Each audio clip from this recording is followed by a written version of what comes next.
সংস্কারের গল্প শুনিয়ে সময় ক্ষেপণের সুযোগ নেই বলে মন্তব্য করেছেন বিএনপির স্থায়ী কমিটির সদস্য আমির খসরু মাহমুদ চৌধুরী।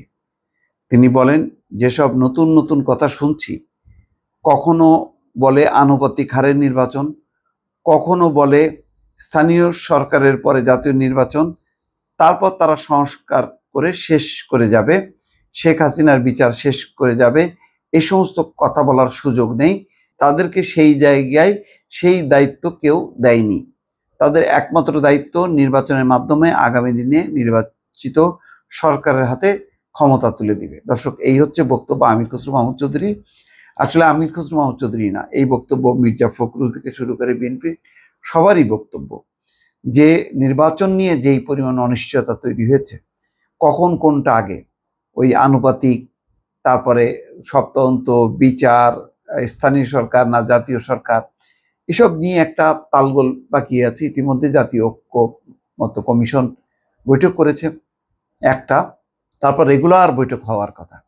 এখন প্রতিদিন যদি বৈঠক করে দ্রুত বেগে যদি একটা সময়সীমার মধ্যে যদি ঐক্যমত তৈরি না হয় এসব বিষয়গুলোতে, এই যে বক্তব্যগুলো আসছে, মানুষ জানছে, তাদের পারসেপশন হচ্ছে যে নির্বাচন বোধহয় সঠিক সময় হবে না, এই সরকার বোধহয় নির্বাচন দিতে চায় না, নতুন কোনো দল আসছে সেই কারণে হয়তো নির্বাচন দেবে না, নানান রকম কথাবার্তা। এখন কোনটা সঠিক কোনটা বেঠিক সেটা বোঝা যাচ্ছে না, কিন্তু বিভ্রান্তি এবং নানা রকম জল্পনা কল্পনা কিন্তু মানে বাড়ছে, যেটা কোনো সুস্থতার লক্ষণ না। রাজনীতিতে মানে সুস্থির একটি অবস্থা সেটা কিন্তু দেখা যাচ্ছে না, বরং যেটা দেখা যাচ্ছে যে বিভিন্ন জায়গায় সংঘাত। কুয়েটে তো একেবারে রীতিমতো প্রকাশ্যে তার জের ঢাকা বিশ্ববিদ্যালয়ে পাল্টাপাল্টি মিছিল হচ্ছে।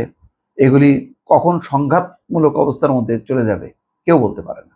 নোয়াখালীর মাইজদির জেলা জজ আদালত সড়কে আয়োজিত সমাবেশে তিনি এই কথা বলেন। নিত্যপণ্যের দাম সহনীয় রাখা, আইন শৃঙ্খলা পরিস্থিতির উন্নতি ঘটানো এবং দ্রুত নির্বাচনী রূপরেখা ঘোষণা সহ বিভিন্ন দাবিতে কেন্দ্র ঘোষিত চলমান কর্মসূচির অংশ হিসাবে এই সমাবেশে আয়োজন করে নোয়াখালী জেলা বিএনপি। আমির খসরু মাহমুদ চৌধুরী বলছেন, অন্তর্বর্তী সরকার যদি মনে করে নির্বাচিত সরকারের জায়গায় তারা অধিষ্ঠিত হয়েছে, এর চেয়ে বড় ভুল আর কিছু হবে না। তারা নির্বাচনী সরকারের জায়গা পূরণ করার জন্য উপদেষ্টা হননি। তাদের দায়িত্ব হচ্ছে একটাই, নির্বাচিত সরকারের হাতে শান্তিপূর্ণভাবে ক্ষমতা তুলে দিয়ে বাংলাদেশে আবার গণতন্ত্র পুনঃপ্রবর্তন করা, আবার বাংলাদেশের মানুষের মালিকানা ফিরিয়ে দেওয়া, বাংলাদেশের মানুষের গণতান্ত্রিক সাংবিধানিক অধিকার ফিরে দেওয়া। তো এই হচ্ছে ব্যাপার। সংস্কারের প্রসঙ্গে 7 বছর আগে বেগম জিয়ার মানে সংস্কারের কথা উল্লেখ করেছেন। সে কথা উল্লেখ করে আমির খসরু মাহমুদ বলছেন, নতুন কোনো গল্প আমাদের শোনানোর দরকার নেই। 1.5 বছর আগে তারেক রহমান সাহেব বিএনপি সহ যাদের নিয়ে যুগপৎ আন্দোলনে ছিলেন তাদের সবার সঙ্গে কথা বলে তাদের মতামত নিয়ে 31 দফা সংস্কারের কথা বলেছেন।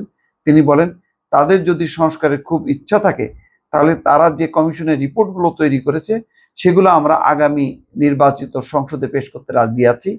আগামী সংসদ সেগুলো সংসদে আলোচনা করবে, বিবেচনা করবে এবং সংস্কারের প্রয়োজন করবে। সরকারের যেখানে সংস্কারের প্রয়োজন সেটা করবে।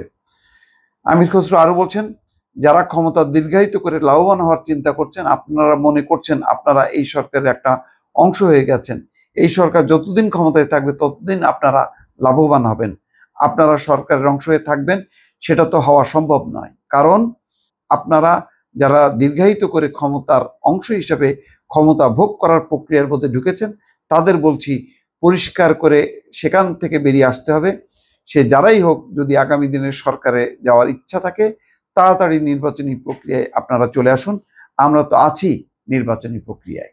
তো যাই হোক, বোঝাই যাচ্ছে যে এই যে নির্বাচন নিয়ে যে একটা ঘোর অনিশ্চয়তা, সেখানে বিপদ দেখছে বিএনপি, এই ব্যাপারে কোনো সন্দেহ নেই। এই জন্য প্রায় প্রতিদিনই নেতাদের বক্তব্যে কিন্তু এই প্রসঙ্গটা উঠে আসছে। দর্শক, ভালো থাকবেন। আল্লাহ হাফিজ।